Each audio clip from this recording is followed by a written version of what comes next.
Hello, and welcome to this edition of The Current Report, our weekly roundup of what's happening in the world of digital media. I'm Kat Vesey, filling in for our usual host, Damian Fowler. Here in Los Angeles and across the U.S., we've heard a ton about the writers and actors strikes, which have shuttered all development in Hollywood. That pause in development doesn't necessarily extend worldwide, though. Across the pond, new streaming shows are only expanding. In fact, Europe is the fastest growing region for original development, or commissions as it's called in Europe. These changes came long before the strikes, with Europe pumping out 9% more commissions in the back half of last year. To break down why this is all happening, we're bringing in our reporter, Zach Wang, who wrote this story for The Current. Zach, thanks for joining me. Hey, thanks for having me.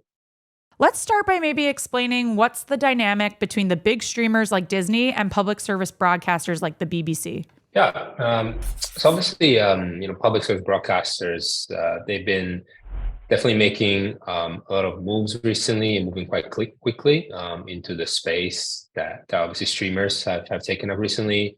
Traditionally these big players have been reticent, a bit more slow moving than their streaming counterparts. But after seeing the enormous really success that they've had in the UK and Europe, now they're really diving into their VOD offerings. Some of the analysts that I spoke to for the article really highlighted that this is really a good time for them to push into even more into the VOD offerings. In fact, an analyst from Ampere, they were really keen to highlight that next year original content spend in Europe is set to surpass that of the US. Wow, that's impressive. And have you seen the Hollywood strikes here in the US change that dynamic yet? So not yet, but definitely the ongoing strike could further really accelerate. So the growth in commissioning in Europe, one of the analysts pointed out that there's likely to be a deficit of original content coming from the US market. That's obviously going to kind of play in favor of European produced content and of the European players. Nonetheless, I mean, you've got still major streamers really investing billions still in European content and UK content.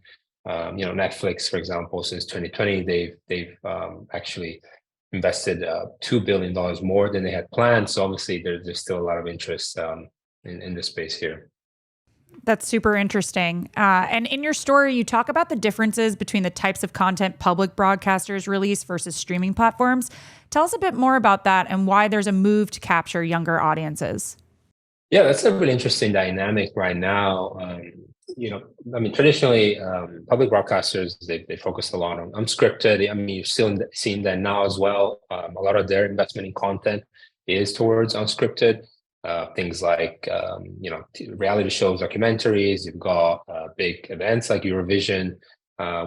Streaming giants, they've really done a lot more unscripted.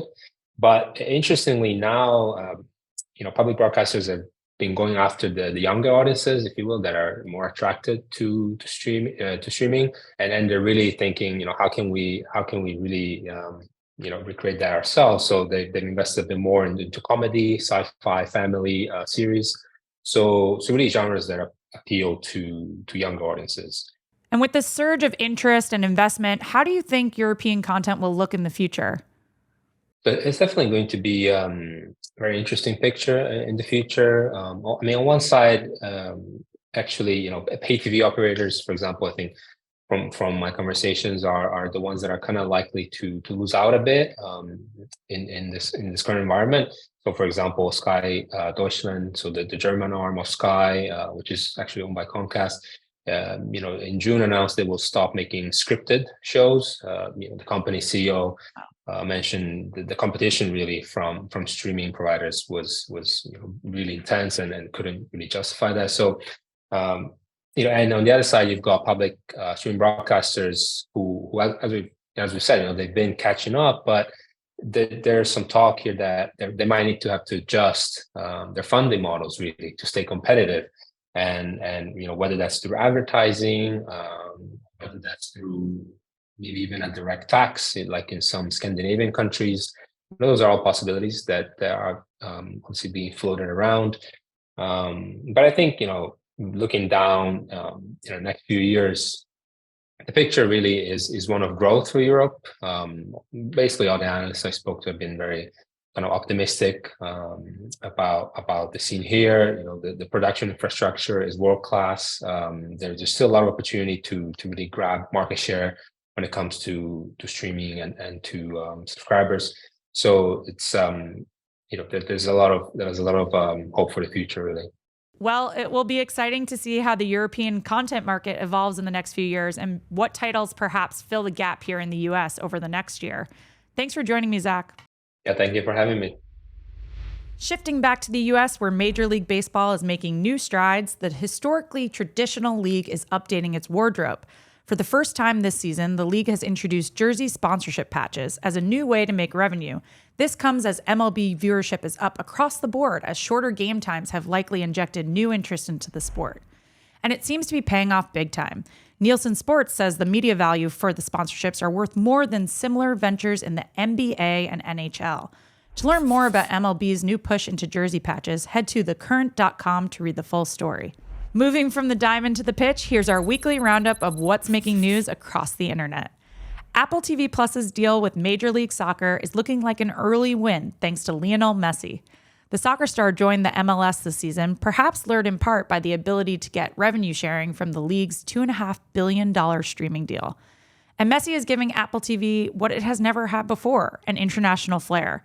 Very little of Apple TV's content is made for non-English speakers, making this new agreement something for Apple to cheer about on its quest for more subscribers, especially when you consider Messi's popularity on social media with 481 million Instagram followers. And we're still in Barbie's world as the iconic doll's theatrical debut has cruised past the $1 billion mark globally.